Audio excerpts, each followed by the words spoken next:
नमस्कार। दूरदर्शन के special programme sports time में आप सभी दर्शकों का तहे दिल से स्वागत। मैं हूं आपके साथ जयश्री मिश्रा। स्पोर्ट्स टाइम, जाहिर है बात होगी स्पोर्ट्स की, लेकिन आज हम किसी पर्टिकुलर स्पोर्ट्स के बारे में बात नहीं करने जा रहे हैं। आज हम बात करेंगे स्पोर्ट्स के पीछे छुपे उस पहलू के बारे में जो दिखाई नहीं देता है या इग्नोर रहता है। किसी खिलाड़ी या टीम की जीत या हार का बड़ा फैसला तय करता है। कई बार जीत या हार का फैसला मैदान पर नहीं बल्कि मैदान के बाहर किसी खिलाड़ी के दिमाग में पहले ही तय हो जाता है। स्पोर्ट्स टाइम, आज हम सिर्फ खेलों की बात नहीं करेंगे। आज हम बात करेंगे खिलाड़ी के उस माइंडसेट के बारे में जो उसे केवल खिलाड़ी नहीं, माइंड सेट के साथ चैंपियन बनाता है। आइए समझते हैं कि किसी खिलाड़ी का माइंडसेट, उसकी मेंटल स्ट्रेंथ, साइकोलॉजिकल स्किल किस तरह से गेम चेंजर बनती है। इस बेहद महत्वपूर्ण एपिसोड में हमारे साथ दो एक्सपर्ट जुड़े हैं जिनका तारुफ आपके साथ कराते हैं। सबसे पहले हमारे साथ जुड़े हुए हैं associate professor doctor Amanender Mann. Welcome to our studio sir. नमस्कार जी। नमस्कार। और हर बार की तरह हमारे साथ हमारे दूसरे एक्सपर्ट हैं जो सीनियर स्पोर्ट्स जर्नलिस्ट हैं, Saurabh Duggal ji. Welcome to our show, our studio. Thank you ma'am. हम शुरुआत करेंगे, सबसे पहले हम बात करेंगे कि साइकोलॉजिकल स्ट्रेंथ जो होती है स्पोर्ट्स में, फिजिकल स्पोर्ट्स तो है ही, लेकिन मेंटल स्ट्रेंथ कितनी ज़रूरी है किसी भी खेल के लिए। जीत जो है वो 80% कहीं ना कहीं मेंटल स्टेज पर निर्भर करती है। तो सबसे पहले अमनिंदर जी आपसे बात करते हैं कि साइकोलॉजिकल स्पोर्ट्स में जो मेंटल स्ट्रेंथ है कैसे काम करती है। मैम, जैसे कि हम बात करें, अगर स्पोर्ट्स साइंसेस की बात करें, जो स्पोर्ट्स साइकोलॉजी है वो भी स्पोर्ट्स साइंसेस का बड़ा इंपॉर्टेंट पार्ट है। जैसे बायोमैकेनिक्स है, फिजियोथेरेपी है, तो sports psychology is a very important part of sports sciences. और अगर हम मेंटल स्ट्रेंथ की बात करें, on the day of the competition, if the two opponents are playing with the same tactics or same physical capability, the person who has a better mental strength will wins the match. Or the team who has a better sports psychology training will wins the match on that day.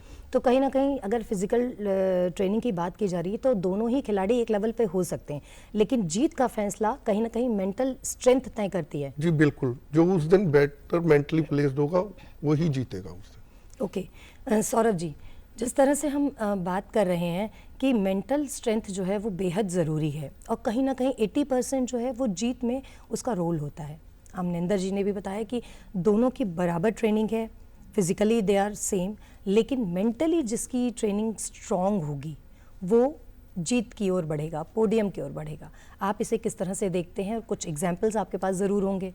जी बिल्कुल, क्योंकि जो sports psychology और mental strength है वो बहुत ही एक important role play करती है। और जैसे जैसे एक प्लेयर का लेवल बढ़ता रहता है, कि जैसे जैसे वो बड़े लेवल पे जाता है, अगर आप इंटरनेशनल लेवल की बात करें तो हर प्लेयर जो है वो अपना पूरा जो है जोर लगा रहे हैं, योगदान दे रहे हैं, अपनी ट्रेनिंग कर रहे हैं, उनके पास कोचेज़ हैं, उनके पास टेक्निक है।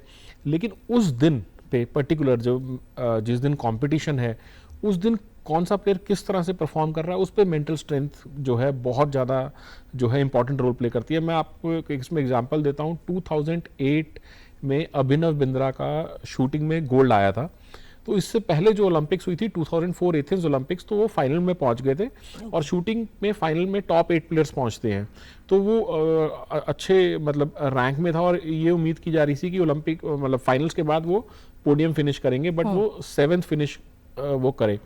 और उसके बाद जब 2008 की उन्होंने ट्रेनिंग करी तो उन्होंने हर चीज़ का एक ध्यान रखा कि जो मैच वाले दिन उनको अगर कोई परेशानी कर सकती है तो उस पर कैसे ध्यान देना है। क्योंकि जब वो एथेंस में 2004 में जिस प्लेटफॉर्म में वो खड़े थे तो वो थोड़ा वहाँ पे फंबल कर रहा था, तो उस वजह से वो उनकी बॉडी जो है उस पर कोऑर्डिनेट नहीं कर पाई।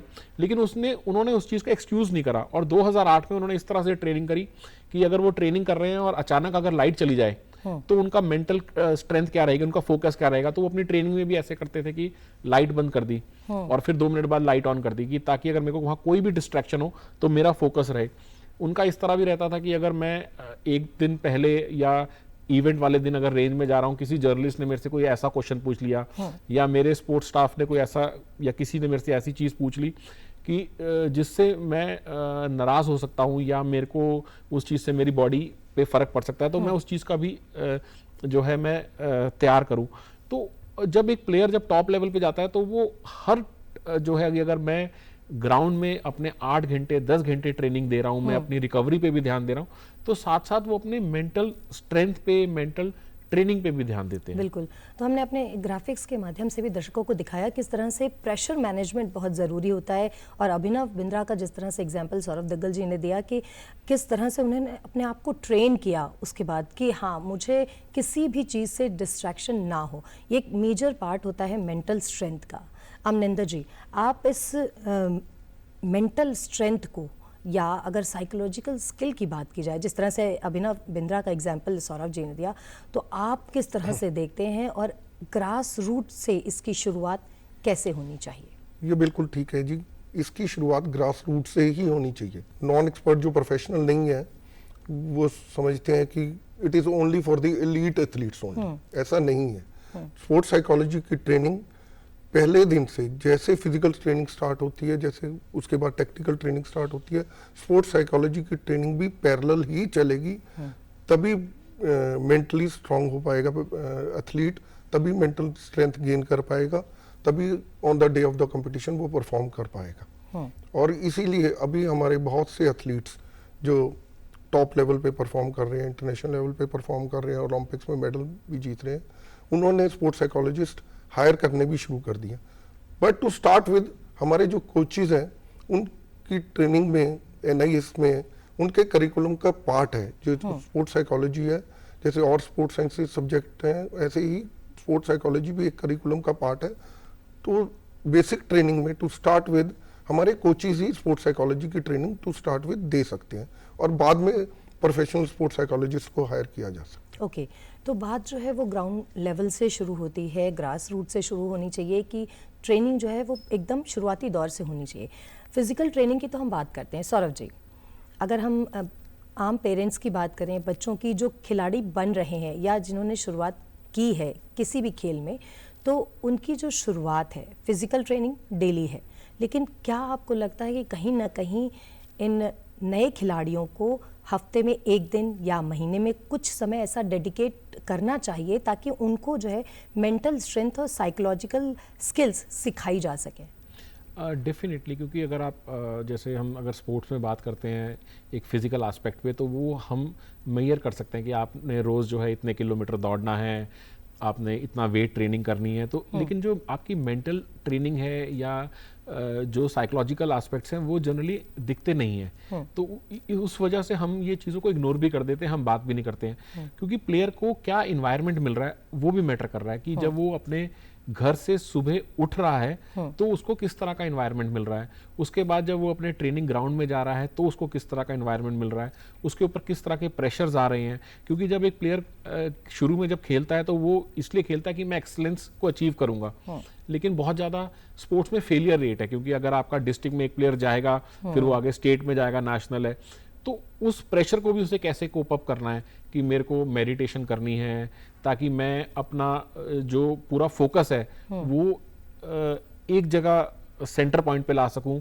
और जो है मैं किस तरह से स्ट्रेस को रिलीव कर सकूं। या मान लीजिए वो कोई गेम खेल रहा है और वो गेम खेलते हुए उससे कोई गलती हो गई, क्योंकि आपकी जब स्पोर्ट्स में आपकी बॉडी परफॉर्म कर रही है तो कोई मशीन तो है नहीं, तो उस वजह से अगर आपका कहीं कोई चूक हो गई तो उसके बाद जो अगर शूटिंग की बात करें कि आपका एक शॉट गलत हो गया तो नेक्स्ट शॉट को दोबारा आपको कैसे अपने आप को दोबारा उस फोकस में लाना है, कैसे काम में लाना है। या आप मान लीजिए फुटबॉल खेल रहे हैं, आपके ऊपर एक गोल कंसीड हो गया तो अब आप प्रेशर में आ गए कि हम 1-0 हैं, तो दोबारा इमीडिएटली अपने आप को कैसे रिवाइव करना है। तो उस तरह की ट्रेनिंग के लिए आपको जैसे मेडिटेशन की जरूरत पड़ती है, योगा की जरूरत पड़ती है, तो उस पर ध्यान देना चाहिए। और ये एज वाइज, गेम वाइज उसकी किस तरह की रिक्वायरमेंट है वो चीज आ जाती है, क्योंकि वहीं पे जो है एक्सपर्ट्स की जरूरत पड़ती है। अमनिंदर जी, एक्चुअल में development of support psychological skills are very very necessary. Different games से रिलेटेड हम डिफरेंट साइकोलॉजिकल स्किल्स इंप्लीमेंट करते हैं, जैसे शूटिंग में हमें कामनेस चाहिए, we don't need arousal in shooting, ऐसे ही हमें रेसलिंग और बॉक्सिंग में अराउजल लेवल ज़्यादा चाहिए। एंजाइटी मैनेजमेंट है वो सभी स्पोर्ट्स में चाहिए हमें। तो इस तरह से मतलब हमें अकॉर्डिंग टू स्पेसिफिक गेम भी हम साइकोलॉजिकल स्किल्स की ट्रेनिंग कर सकते हैं। ओके, हम बात कर रहे हैं कि जीत हासिल करने की जो कला है, जीतने की कला, ये तो सब सीखते हैं, सिखाया भी जाता है, लेकिन क्या फेल्योर को भी सीखना पड़ता है? अमनिंदर जी। हाँ जी बिल्कुल, हम अपने हर फेलियर से सीखते हैं, इसे ही रेजिलियंस बोलते हैं। जैसे कि आपने देखा होगा टोक्यो ओलंपिक्स में मनु भाकर की पिस्टल में माल फंक्शनिंग हो गई थी और वो उससे बहुत पूरा देश एक्सपेक्ट कर रहा था उस टाइम पे मेडल, और वो she is in very good form. तो एनी हाउ वो उस टाइम पे मेडल नहीं जीत पाई देश के लिए, लेकिन उसने कम बैक किया in the next Paris Olympics. Not only one, she von 2 medals. और उसने because she is very very mentally बहुत ज़्यादा टफनेस है उसके अंदर, और फिजिकल के साथ उसने मेंटल ट्रेनिंग पे बहुत ज़्यादा जोर दिया और देश के लिए 2 मेडल जीते पेरिस ओलंपिक्स में। सौरभ जी, आपके पास भी आऊँगी मैं और आपसे बात करेंगे, लेकिन हम यहाँ स्टूडियो में बातचीत कर रहे हैं, बहुत महत्वपूर्ण टॉपिक है, very important topic which we are discussing right now hair.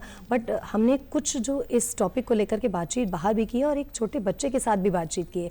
वो क्या सोचता है, कहाँ तक उसकी सोच जाती है, आइए देखते हैं। खेलों में मेंटल स्किल की क्या महत्व है? खेलों में मेंटल स्किल की क्यों ज़रूरत है, हमें विस्तार से बताइए।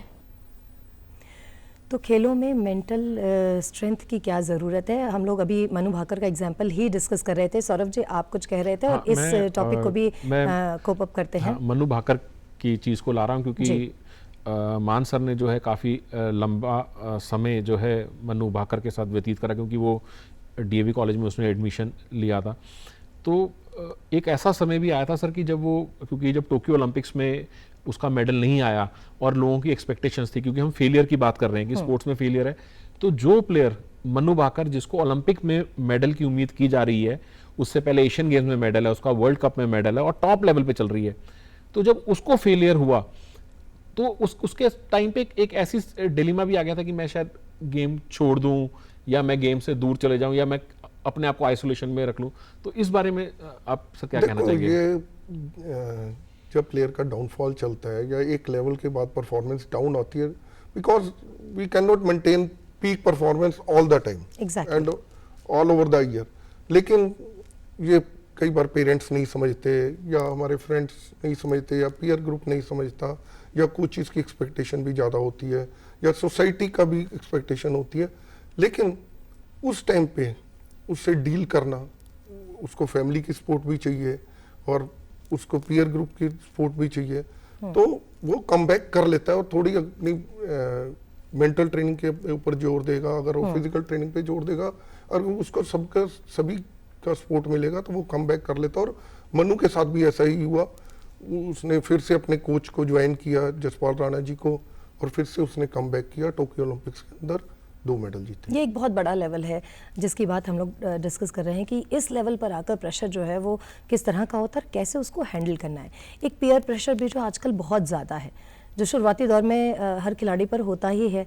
तो सौरभ जी, हम लोग पीयर प्रेशर को किस तरह से हैंडल करें? क्योंकि जैसे मैंने पहले भी कहा कि स्पोर्ट्स में जो फेलियर रेट वो सबसे ज़्यादा है। क्योंकि अगर हम आज स्पोर्ट्स जो है करियर है कि स्पोर्ट्स आपको अच्छी ज़िंदगी देता है, आपको आइडेंटिटी देता है, एक अच्छा लाइफस्टाइल देता है, तो और जो एजुकेशन काम कर रहा है वही आज स्पोर्ट्स भी उस लेवल पे कर रहा है। अगर आप स्पोर्ट्स में देखें कि जो हमारे साथ लोग ग्रेजुएशन में थे या पोस्ट ग्रेजुएशन में थे, तो उसमें लगभग 80 to 90% जो है सेटल्ड हो जाता है और कई जगह 100% भी हो जाते हैं। लेकिन जब स्पोर्ट्स की हम बात करते हैं कि जो हमारे साथ डिस्ट्रिक्ट लेवल में अगर कोई प्लेयर्स खेल रहे होते हैं तो नेक्स्ट लेवल पे उसमें से 1 या 2 ही जाते हैं अगर इंडिविजुअल गेम है तो, और फिर फर्दर स्टेट से जो है नेशनल में फिर 1-2 जा रहे हैं और इंटरनेशनल लेवल पे फिर 1-2 का है। तो मतलब जो एक बहुत बड़ा जो ग्रुप अगर ग्रास रूट लेवल पे लोगों ने इकट्ठा गेम शुरू किया होता है तो 5-7 साल बाद और मतलब ग्रेजुअली जो है उसमें से परसेंटेज 2-4-5% की ही रह जाती है, तो बाकी प्लेयर्स आपके साथ से हटते जाते हैं। तो उस समय कोई प्लेयर आपसे अच्छा भी होता है, आप पीछे होते हो, तो और आपका फैमिली का प्रेशर, आपके साथ वालों का प्रेशर, तो जो वो पीयर प्रेशर है तो उसमें बेसिकली आपको वो कोप अप करना होता है और वहीं पे ही मेंटल स्ट्रेंथ जो है वो जो है काम करती है। क्योंकि स्पोर्ट्स में एक बात कही जा सकती है कि जनरली कहते हैं कि आप चाहे भाई शरीर आपका थक जाए लेकिन आप दिमाग से नहीं हारने चाहिए, बिल्कुल। क्योंकि आपका दिमाग जो है उसका फोकस बिल्कुल इसी रहना को चाहिए। कहीं ना कहीं स्पोर्ट्स स्पिरिट कहते हैं कि जो व्यक्ति शरीर से भले ही कमज़ोर हो जाता है लेकिन स्पोर्ट्स स्पिरिट कहीं ना कहीं रहती है और मेंटल स्ट्रेंथ रहती है, जिसकी वजह से कोई भी खिलाड़ी हार नहीं मानता। ये एक बहुत इम्पॉर्टेंट रोल प्ले करता है किसी भी गेम में, चाहे वो टीम गेम हो या इंडिविजुअल। अमनिंदर जी, हम बात कर रहे हैं कि कब शुरुआत की जानी चाहिए। ये हमने मेंटल स्ट्रेंथ की। साइकोलॉजिकल स्किल डेवलप करने के लिए किसी भी खिलाड़ी को क्या करना चाहिए, क्या चीज़ें अपने उसमें जीवन शैली में शामिल करे, मेंटल स्ट्रेंथ आए और साइकोलॉजिकली वो और स्ट्रॉन्ग बने, स्किलफुल बने। मैम जैसे मैंने पहले भी बताया, स्पोर्ट्स ट्रेनिंग का इंटेग्रल पार्ट है ये जो साइकोलॉजिकल स्किल्स ट्रेनिंग है।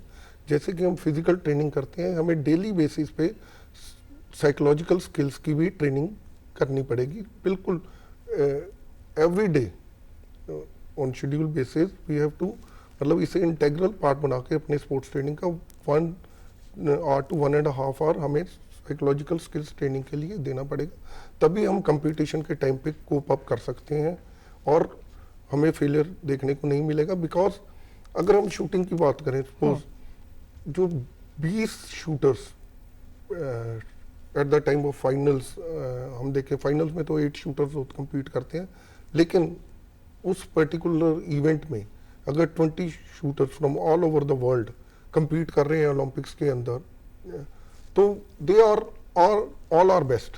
सभी कोई वर्ल्ड कप जीत कर कोटा प्लेस हासिल करके आया है, कोई वर्ल्ड चैंपियनशिप जीत कर कोटा प्लेस हासिल करके आया है, कोई एशियन चैंपियनशिप जीत के कोटा प्लेस हासिल करके आया, मतलब they all are equal. But on that day वो ही बेटर परफॉर्म करेगा जो कि मेंटली स्ट्रांग होगा और वो ही फाइनल्स के लिए क्वालिफाई करेगा। एग्जैक्टली। तो पोडियम फिनिश हर किसी के लिए नहीं है, लेकिन अगर लगातार प्रयास हो और मेंटल स्ट्रेंथ के साथ साइकोलॉजिकल स्किल आपके साथ है तो आप डेफिनेटली पोडियम फिनिश तक जा सकते हैं और मेडल भी जीत सकते हैं। हमने स्टूडियो के बाहर कुछ और भी लोगों से बात की है, आइए पहले उनसे सुनते हैं कि वो क्या कुछ कह रहे हैं। What is the importance of the mind skill in the sports, क्योंकि आजकल की जनरेशन थोड़ा एंजाइटी और डिप्रेशन से बहुत ज़्यादा गुजर रही हैं, थोड़ा प्रॉब्लम फेस कर रही हैं ज़्यादा, क्योंकि वो स्पोर्ट्स को ज़्यादा सीरियसनेस के साथ इंजॉय नहीं कर पा रहे।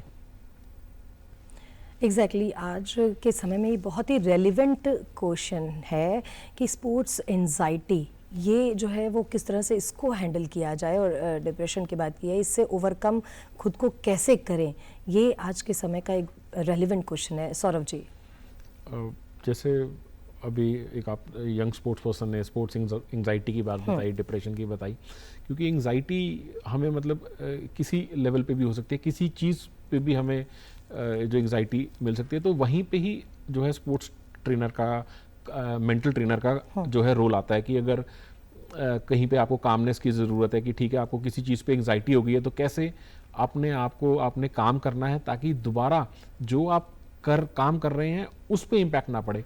और ये आप छोटे छोटे एग्जांपल्स जो है देख सकते हैं कि अगर आप मान लीजिए कोई किसी को मिलना चाहते हैं और आपने किसी कारणवश आप लेट पहुंच गए, कोई ऐसी बीच में परिस्थितियां आई, वैसे तो चलो आपको एक डिसिप्लिन का पार्ट है कि आपको बाकी चीज़ को फैक्टर इन करना है, लेकिन फिर भी कोई एक्सटर्नल फैक्टर्स की वजह से आप जब लेट हो गए तो वहाँ पे आपको लगता है एक एंजाइटी जाग जाती है, तो जिस काम के लिए आप जा रहे हो कई बार वो भी इम्पैक्ट करने लग जाता है। तो वहीं पे ही जो है आपकी मेंटल स्ट्रेंथ काम आती है कि ठीक है मेरे को एंजाइटी आई है, क्योंकि वी ऑल आर ह्यूमंस, तो जो चीज़ें ह्यूमन माइंड को, ह्यूमन बॉडी को इम्पैक्ट करती हैं हम उनसे दूर नहीं भाग सकते, लेकिन मेन बात है कि हम उसको डील कैसे करना है हमें। बिल्कुल, मैं इसमें थोड़ा बताना चाहूँगा मैम, जैसे anxiety and stress are not a bad words, they are necessary for sports performance. अगर हमें अच्छे से परफॉर्मेंस देनी है तो हमें एंजाइटी भी चाहिए और स्ट्रेस भी चाहिए, लेकिन उसका लेवल कितना होना चाहिए वो हमें मैनेज करना है। बिकॉज अगर anxiety is too high then it is also bad for performance. But एक लिटिल लेवल की एंजाइटी हमें जरूर चाहिए, तभी हम गेम के लिए अपने आप को प्रिपेयर कर सकेंगे और तभी हम परफॉर्म कर सकेंगे। ऐसे ही स्ट्रेस भी, ओवर स्ट्रेस हमेशा खराब करता है, लेकिन लिटिल लेवल का स्ट्रेस भी जरूरी है। अगर लिटिल लेवल का स्ट्रेस नहीं होगा तो हम बिल्कुल प्रिपेयर नहीं करेंगे और उसके लिए और उसको बड़े इजी गोइंग में ले लेंगे उस कंपटीशन को, और हम अच्छे से परफॉर्म नहीं कर पाएंगे। बेसिकली हमें एंग्जाइटी मैनेजमेंट और स्ट्रेस मैनेजमेंट आना चाहिए, और वो तभी पॉसिबल है अगर हमने साइकोलॉजिकल स्किल्स ट्रेनिंग की है अच्छे से। बिल्कुल, तो एंजाइटी और प्रेशर ये ज़रूरी है, लेकिन एक लेवल तक इसका होना ज़रूरी है ताकि आप जीत की ओर बढ़ सकें। हम बात कर रहे हैं ख़ास तौर से मेंटल स्ट्रेंथ की और साइकोलॉजिकल स्किल की, किस तरह से एक खिलाड़ी जो है वो चैम्पियन बनता है। इसका क्या रोल है? किसी भी खिलाड़ी को चैम्पियन तक का जो सफ़र तय करना है, वहाँ तक तय करने के लिए क्या इम्पोर्टेंट रोल ये मेंटल स्ट्रेंथ अदा करती है और किस तरह से करती है?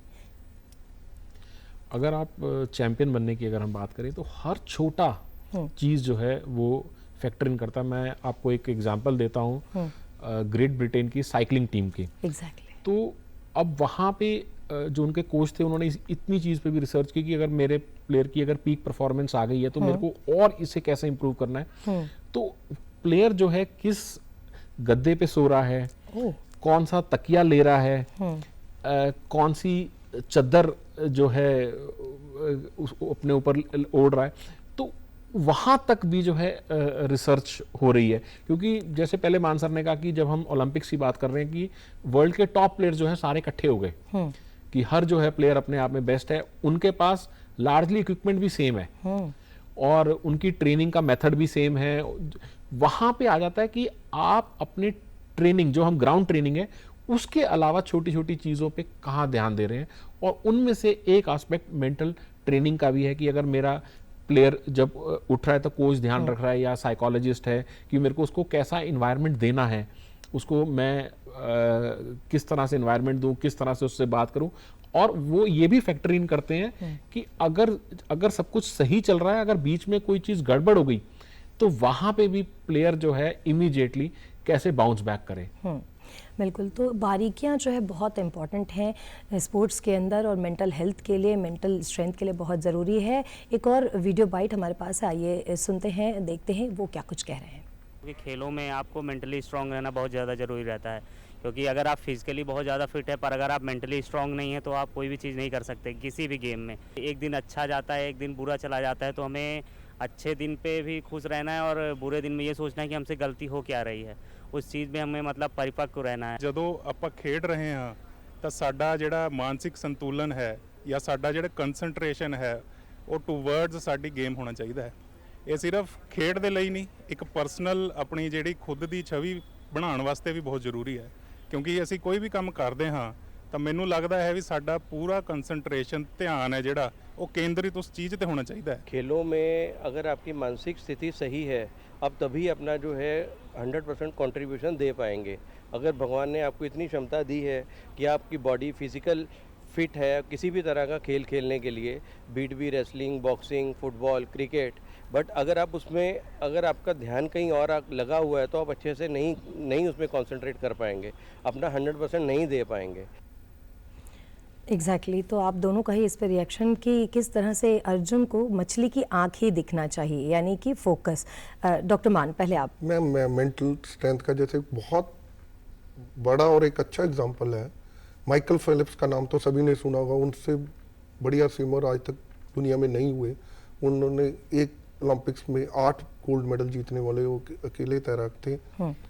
व्हेन 100 मीटर बटरफ्लाई के लिए जब वो स्टार्ट करने वाले थे और स्टार्ट लिया उन्होंने, जैसे ही पूल के अंदर जंप किया he got almost blind because उनकी गॉगल्स के अंदर पानी चला गया और उनको दिखना बिल्कुल बंद हो गया। और ये स्विमर के लिए बड़ा मुश्किल होता है स्विमिंग करना to compete in the race, लेकिन उन्होंने बिल्कुल हौसला नहीं छोड़ा क्योंकि वो इतनी ट्रेनिंग कर चुके थे, अंधेरे में भी ट्रेनिंग कर चुके थे, उनके कोच ने उनको रातों में ट्रेनिंग कराई हुई थी और उन्होंने अपने मैयर करे हुए थे आर्म और लेग एक्शन भी कितने स्टेप्स के बाद मुझे 50 मीटर कंप्लीट करेंगे, तो उन्होंने उसी बिल्कुल उस तरह से टर्न लिया और 100 मीटर में नो डाउट उन्होंने वो रेस compete की, बल्कि जब उन्होंने अपनी गॉगल्स उतारी और वॉच की तरफ देखा तो he not only wins the race but he broken the Olympic record also. वाह। मतलब इससे बड़ा मेंटल स्ट्रेंथ का एग्जांपल शायद ही कोई बिल्कुल, और नहीं। बहुत ही बेहतरीन एग्जाम्पल। समय थोड़ा सा कम है, सौरभ जी आपका भी इस पर छोटा सा रिएक्शन। जैसे सर ने बताया कि उनके जो कोच हैं वो उनको रात को भी ट्रेनिंग कराते थे, क्योंकि जब हम मेंटल स्ट्रेंथ की हम बात करते हैं तो जो कोच है या जो भी आपका सपोर्ट स्टाफ है, क्योंकि ग्रास रूट लेवल पे या अगर कोई प्लेयर स्टेट लेवल पे खेल रहा है तो कई बार इतने रिसोर्सेज नहीं हो सकते हैं कि आप एक individual mental trainer expert hire करें, तो वहाँ पे कोच ही जो है कंट्रीब्यूट करता है। तो वहाँ पे हर उस चीज़ पे ध्यान दिया जाता है कि जैसे वो बताया कि माइकल फिलिप्स अंधेरे में ट्रेनिंग करते थे, तो कोच को ये पता था कि अगर कोई ऐसी सिचुएशन आ जाए कि अगर उसके गॉगल्स में पानी भर जाए तो वो वहाँ पे उस टाइम क्विट ना करे। क्योंकि जब हम गेम में हार की बात करते हैं, देखिए अगर दो टीम्स खेल रही हैं, एक ने जीतना है एक ने हारना है, लेकिन गेम में हार जीत रिजल्ट पे स्कोर बोर्ड पे नहीं होती। गेम में हार जीत का है कि क्या आपने अपना 100% दिया या नहीं दिया, कि वहां पे तो नहीं कोई कमी रह गई।